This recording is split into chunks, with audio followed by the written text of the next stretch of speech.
ನಮಸ್ಕಾರ ಸ್ನೇಹಿತರೆ. ಈ ನೇರಳೆಕಾಯಿಗೆ ಉಪ್ಪು ಖಾರ ಹಾಕ್ಕೊಳ್ತಿದ್ರೆ ತುಂಬಾ ಚೆನ್ನಾಗಿರುತ್ತೆ, ಟೇಸ್ಟಿಯಾಗೂ ಸಹ ಇರುತ್ತೆ. ಇನ್ನೂ 4-5 ಜಾಸ್ತಿನೇ ತಿಂತಾರೆ ಈ ರೀತಿ ಉಪ್ಪು ಖಾರ ಹಾಕೋದ್ರಿಂದ. ನೋಡಿ, ಮೊದಲಿಗೆ ಒಂದು ಲೋಟ ಆಗುವಷ್ಟು ನೀರನ್ನು ಸೇರಿಸ್ಕೊಂಡಿದ್ದೀನಿ. ಅದಕ್ಕೆ ಉಪ್ಪನ್ನು ಸೇರಿಸ್ಕೊಂಡು ಒಂದು 5 ನಿಮಿಷ ಹಾಗೇ ಬಿಡಬೇಕು. ಆಗ ಕಾಯಿ ಅನ್ನೋದು ಸಾಫ್ಟಾಗಿ ಆಗುತ್ತೆ. ತಿನ್ನೋಕ್ಕೂ ಅಷ್ಟೇ, ಹಾಗೇ ತಿಂದುಬಿಡ್ಬೋದು. ಆ ರೀತಿಯಾಗಿರುತ್ತೆ. ತೊಳೆದ್ಬಿಟ್ಟು ಇವನ್ನೆಲ್ಲ ಒಂದು ಸೈಡ್ಗೆ ತೆಗೆದಿಟ್ಕೊಳ್ಬೇಕಾಗುತ್ತೆ ನೀಟಾಗಿ. ಈ ರೀತಿ ಮಾಡ್ಕೊಳ್ಳಿ. 4 ಕಾಯಿ ತಿನ್ನೋರು 10 ಕಾಯಿ ಬೇಕಾದರೂ ತಿನ್ಬೋದು. ಆ ರೀತಿಯಾಗಿರುತ್ತೆ. ನಾನಿಲ್ಲಿ ಒಂದು 20ರಿಂದ 25 ಕಾಯಿಯಷ್ಟು ತೊಗೊಂಡಿದ್ದೀನಿ ನೇರಳೆ ಹಣ್ಣುಗಳನ್ನು. ಈಗ ನೋಡಿ, ಅವನ್ನೆಲ್ಲ ಸೈಡ್ಗೆ ತೆಗೆದಿಟ್ಕೊಂಡಿದ್ದೀನಿ.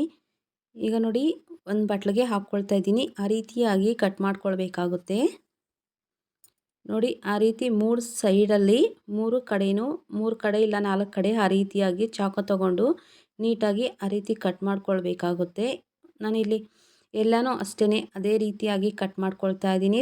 ತಿನ್ನೋಕ್ಕಂತೂ ತುಂಬಾ ಚೆನ್ನಾಗಿರುತ್ತೆ. ಟೇಸ್ಟೂ ಅಷ್ಟೇ, ಅಷ್ಟು ರುಚಿಯಾಗಿರುತ್ತೆ ಈ ರೀತಿ ಮಾಡ್ಕೊಳ್ಳೋದ್ರಿಂದ. ಉಪ್ಪು ಖಾರನೂ ಅಷ್ಟೇ, ಅಷ್ಟೊಂದು ಹುಳಿ ಅಂತ ಗೊತ್ತಾಗೋದೇ ಇಲ್ಲ, ಆ ರೀತಿಯಾಗಿರುತ್ತೆ. ಕೆಲವೊಬ್ಬೊಬ್ಬರು ತಿನ್ನೋದಿಲ್ಲ ಹುಳಿ ಅಂತ. ಈ ರೀತಿ ಮಾಡ್ಕೊಂಡು ತಿನ್ನಿ, ತುಂಬಾ ಚೆನ್ನಾಗಿರುತ್ತೆ. ಈಗ ನೋಡಿ, ಇದಕ್ಕೆ ಒಂದು ಸ್ವಲ್ಪ ಉಪ್ಪನ್ನು ಸೇರಿಸ್ತಾ ಇದ್ದೀನಿ. ಹಾಗೆಯೇ ಸ್ವಲ್ಪ ಚಿಲ್ಲಿ ಪೌಡರನ್ನು ಸೇರಿಸ್ತಾ ಇದ್ದೀನಿ. ನೀವು ಬೇಕು ಅಂದರೆ ಇಲ್ಲಿ ಹುಳಿ ಬೇಕಾದರೂ ಸಹ ಸೇರಿಸ್ಕೊಳ್ಬೋದು. ನಿಂಬೆಹಣ್ಣಿನ ರಸ ನಾನೇನು ಹಾಕ್ತಾಯಿಲ್ಲ ಇಲ್ಲಿ. ನೋಡಿ, ಆ ರೀತಿ ಹಾಕ್ಕೊಂಡು ಎಲ್ಲನೂ ಅಷ್ಟೇ ಮಿಕ್ಸ್ ಮಾಡಿಬಿಟ್ಟು ಒಂದು 2 ನಿಮಿಷ ಬಿಟ್ಟರೆ ಸಾಕು. ಎಲ್ಲಕ್ಕೂ ಅಷ್ಟೇ ಚೆನ್ನಾಗಿ ಉಪ್ಪು ಖಾರ ಅನ್ನೋದು ಚೆನ್ನಾಗಿ ಹಿಡಿಯುತ್ತೆ. ತಿನ್ನೋಕ್ಕಂತೂ ತುಂಬಾ ಚೆನ್ನಾಗಿರುತ್ತೆ. ಎಲ್ಲ ಒಂದು ಸತಿ ಮಿಕ್ಸ್ ಮಾಡಿಬಿಟ್ಟು ಆ ರೀತಿ ಒಂದು 2 ನಿಮಿಷ ಬಿಟ್ಟರೆ ಸಾಕು.